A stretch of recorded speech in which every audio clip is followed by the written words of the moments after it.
I didn't go to art school in which I was really self-conscious of for a long time.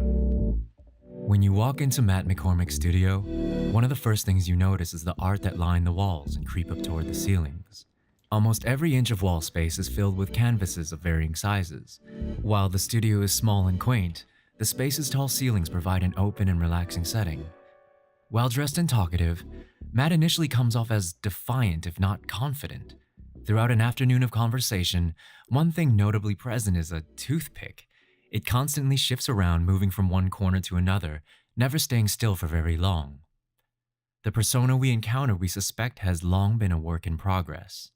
His work draws heavily from his home state of California, but not in the traditional sense. It's not about palm trees and the cliches of Hollywood, but the renegades and risk-takers. Instead, the work is a throwback to the simplicity of human interactions outside of the glamour that often permeates and is elevated on a global pedestal. There's a certain rawness that accompanies Matt's work. It happens to align with the art world itself. You can line up all the right ingredients for a successful career. Going to the right school, showing to the right people, marketing your work. They're all factors that tip into what it means to make a career as an artist. But what determines whether you make it or not relies on more than just an innate talent. It's about how you interact with the quote-unquote market. It's how you choose to develop yourself throughout your career. Historically, you hear that, galleries and collectors, it's all about your CV and, oh, he has a BFA from here and an MFA from here. And you know what? At the end of the day, yes, that's an accomplishment for sure. I'm not downplaying that, but it's about what you do after that. Because I've met plenty of people with BFAs and MFAs that don't do shit. Growing up, Matt had firsthand access to the world of art. Both his parents were involved in some shape or form, with his dad being a teacher and an accomplished painter in his own right. The large role that art played in his life didn't necessarily make for an obvious future. None of that seemed to matter when he was a kid. My dad taught art and also had a successful career as an artist, or still does. And you're like, you don't want to listen to you're like, yeah, he'd be like, hey, let me show you something on a Saturday. I'll show you how to draw faces today, or we'll do this. And he'd be like, and I'd be like, no, I'm gonna go ride bikes around town with my friends or some shit like that. And so I kind of pushed away, but I definitely grew up going to shows, going to museums. It was it was always there. Obviously, when I was really little, I grew up in my parents' studio. They shared a studio like this, but twice the size, or at least, I don't know, looking back on it, it feels like it was twice the size. I don't know, I was a baby. But, my mom had the dark room in the garage, and my dad had the painting studio upstairs at our home in Marin, and, it was just always there. And it wasn't until later that I really was a lot of my friends' dads are miserable working finance jobs or whatever, and my dad's painting all day, so. When you're so close to something, it can be difficult to really get the perspective to understand it all. Matt would see the positive spirits of his dad set against the miserable lives of his friends' dads. This was an ideal situation, but something he didn't necessarily have an answer for. How do you make a career out of this? And then it was another thing where I was grew up watching it, so I was in it, but I also was how do you make that a career? Even though it was right in front of me, I was how does that work? And my first thought was graphic design. That's what I'll do. And then I went to college for a year and realized that was not my path, but Without any real direction or passion, Matt realized within a year that it was time to leave. He would dedicate the next half-decade to late nights and debauchery. I dropped out because I was not interested in learning. I was interested in partying. So I was well, I'm gonna waste my money. So I went and got that out of my system for another 5 years while lightweight continuing education outside of the school system. And now I am learning more than I probably would have learned in school because I'm enjoying it.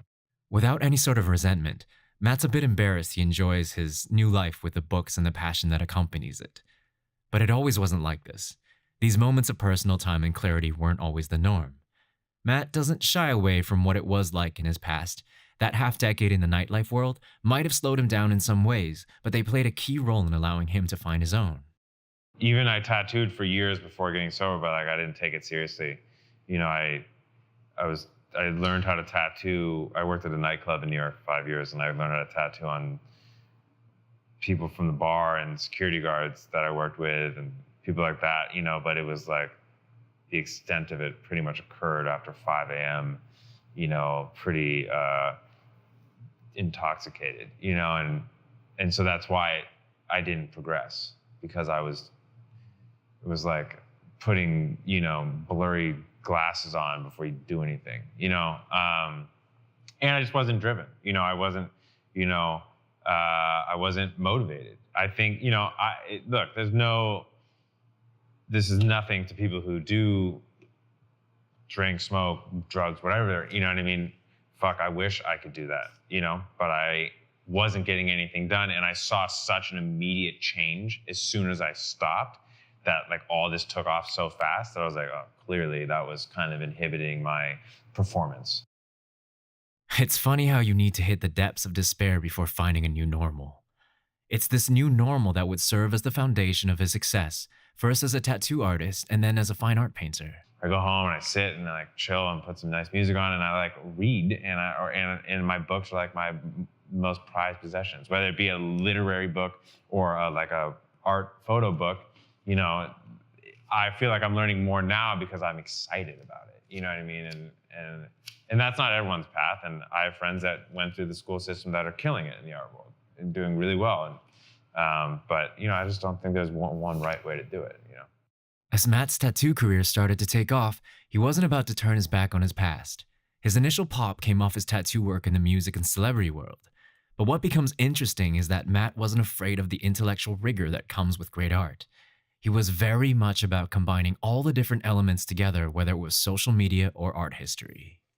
It's a complex web of a bunch of things. It's like, you know, if I'm gonna be brutally honest with myself, okay, you know, I started getting some attention to my work because I was tattooing. And why was I getting attention to that? Well, I was tattooing rappers that I worked with. You know, if we're gonna go on like an Instagram level. Now, I've taken the little attention I got for that and turned it into my own attention, but like, you know, whatever, I'm not dumb. I had some friends who were famous that gave certain people an intro to my work, okay? So social network has something to do with it, you know? Like we said earlier, you could be the most talented artist in the world. If no one knows who your work is, it doesn't really matter. Okay, so there's that. Well, then you gotta have a foundation below that. So like, you gotta like know some stuff. You gotta like I think it's important to have a knowledge of art history. I think it's important to have a knowledge of what came before you. So, you know, some education is important. How you get that education, I think, can vary. And obviously, like, talent. But just being a great painter, I mean, most people, we know this at this point, like, doesn't mean you're gonna have a great career. There's plenty of people that could take a photograph and paint you exactly what you see in that photograph, and so it looks like a photograph, but that doesn't mean that the ideas people can attach onto.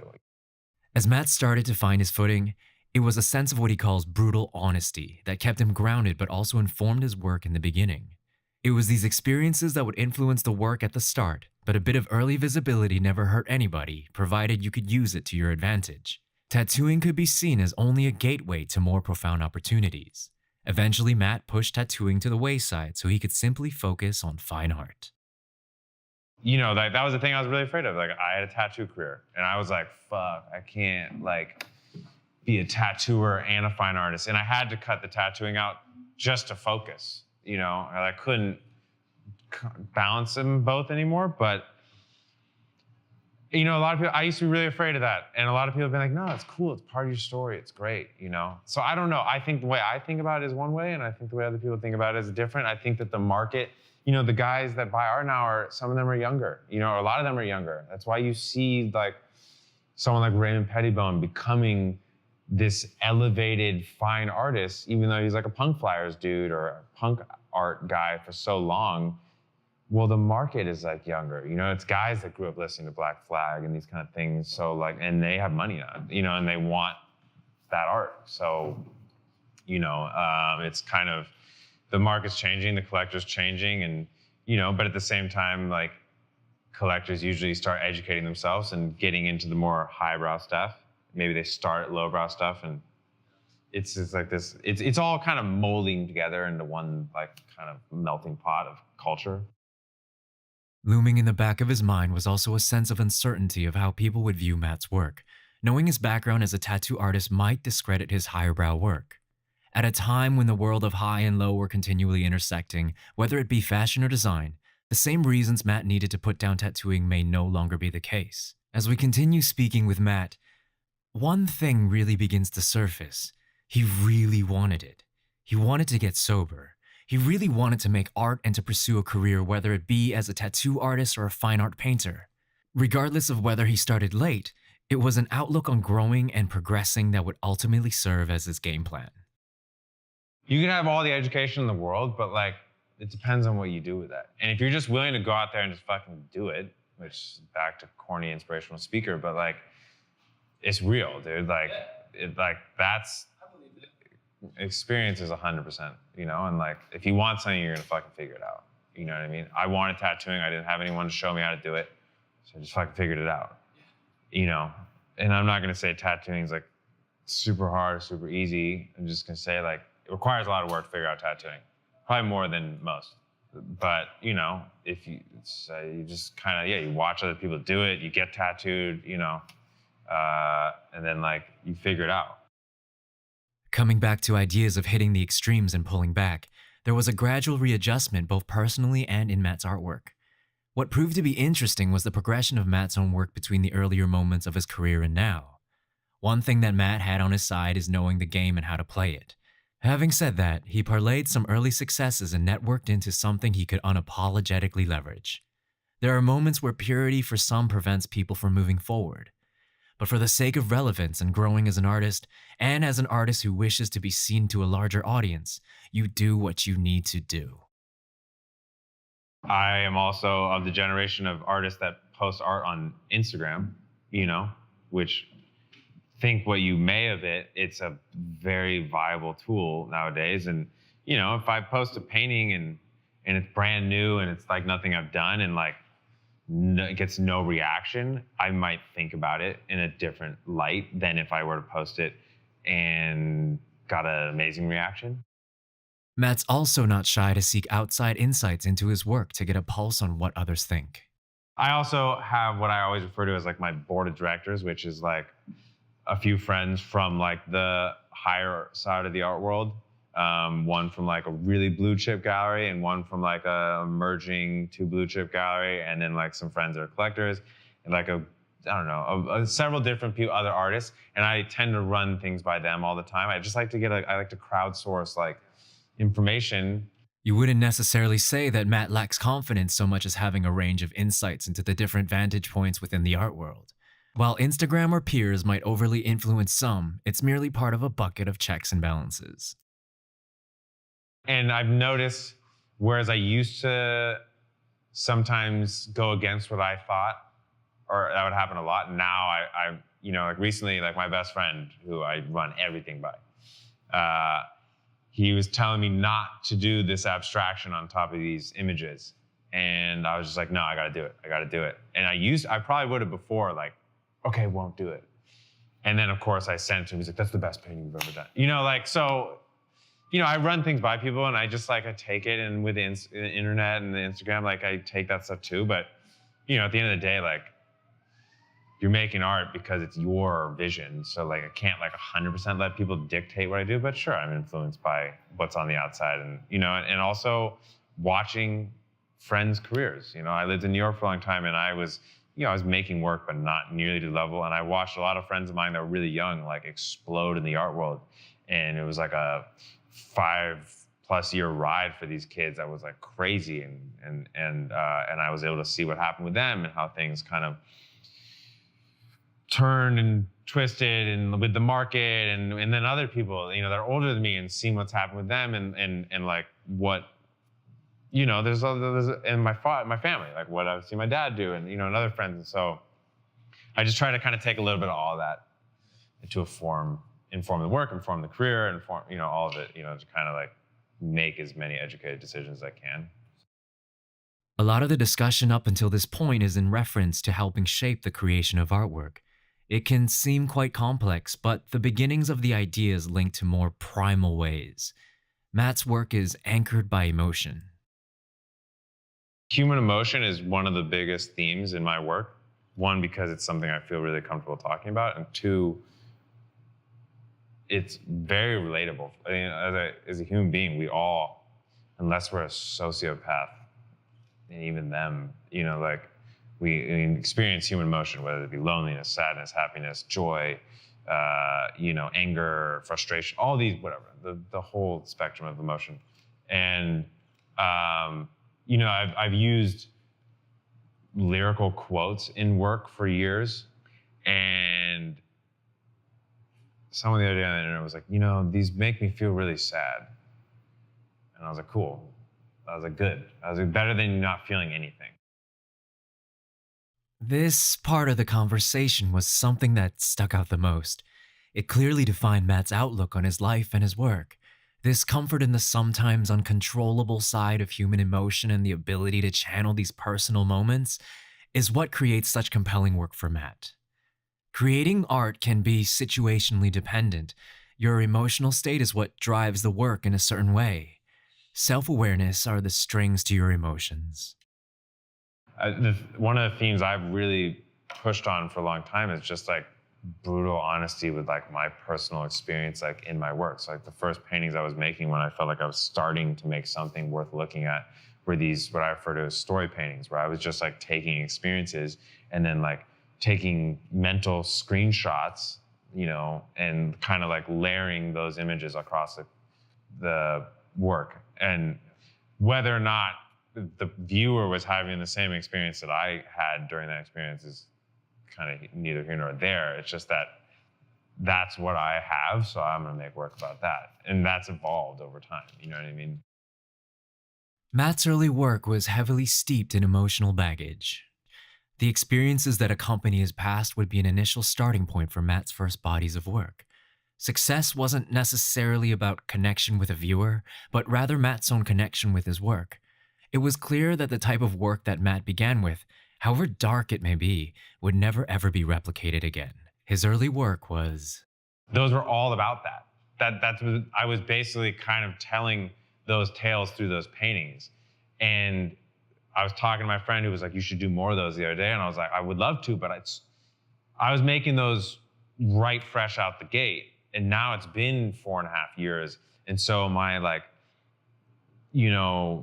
memory on the very specific details that are required for those paintings is fading away. So I'm less able to get super deep into those work. But it kind of, it's there. I had a lot of fun, all right? And I had a lot of experiences. Someone like 2 days was like, oh my God, you've lived so many lives.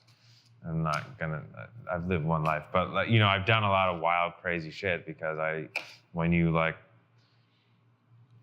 enjoy living the way I was for a long time, you get into some wild situations and it's great. It's good. It's good for this, for sure. And so, at the end of the day, I look back on it, fond memories. I've had a lot of friends die and things happen, that were dangerous or sketchy but I'm still here, so it's okay. I got out of it.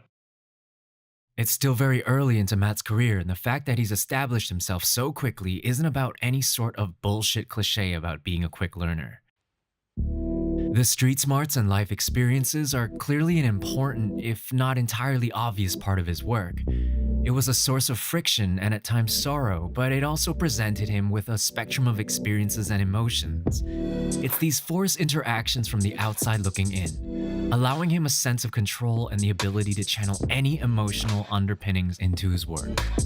Luck is something we often consider in the face of any success, but at times it's overly simple to simplify the efforts and bravery of people simply sticking their neck out trying to make things happen.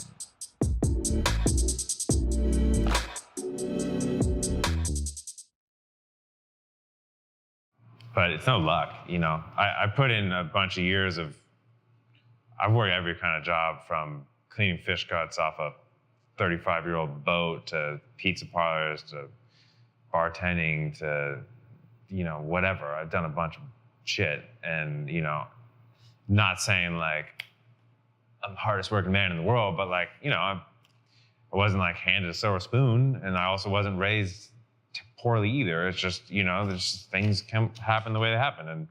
And I just saw a goal, and I finally was like, fuck it, I'm gonna go for it, you know? And I'm not gonna sit here and be like, it's hard work, and you can produce your dreams if you just, but like really, it is really, you hear it all the time, it's because it's true, you know? In the sobriety stuff I do, it's filled with annoying, cheesy quotes, and I've, over the last couple years, like really like accepted like, oh yeah, there's a reason that they say these like one day at a time and, you know, all these things, because it's true. It's annoying. It's annoyingly true.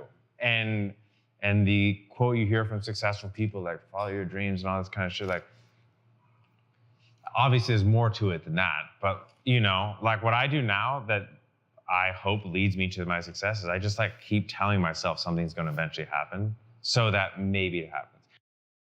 It's crazy how educational watching Bob Ross is as a painter. Like, I'm not even kidding. I didn't grow up really watching it, but every once in a while I'll put it on to like fall asleep because it's like fucking visual heroin. That shit is like the most relaxing. It's so calming, right? So calming. His voice is like, it's just like a warm hug from a 500-foot pillow. But like you, body pillows? Yeah, like he's like little things I've watched him do. Like one that I do all the time is the way I clean my brushes. Like I dip them in the paint thinner, and then he does this where he's always smacking them out because it like unlodges all like the excess paint. And I saw him do that, and I've literally been doing it ever since. I thought I had to finish paintings in a day every time. This artist I really like, Luke Tuymans, he doesn't spend more than a day on a painting. Really? That's like his rule, and he's the fucking man. And I'd been doing that for a while. Then I saw an interview with him, and he talked about it. I was like, yeah, that's what you do. You don't spend more than a day on a painting. And then I was like, what the fuck am I doing? Like, why? I don't need to do this. Because there's also a bunch of annoying collectors like, how many hours did you spend on this? Really? Oh yeah, all the time. They're like, what? How many hours did you spend on this? Like because if you spent 60 hours because you're slow at painting and you suck or whatever, it's somehow worth more. And I was telling my dad about that because I was making some work that was really quick. Like I could paint it really fast. And he was like, that shit's bullshit. He's like, you know, when people ask me how long a painting took, I say 65 years. And I'm like, touche, old man. It's true though, like I couldn't have done this painting without doing that painting, you know, like it's like a long, like it's all informing down the line each other. So it's kind of like, it's also just a fucking annoying ass question.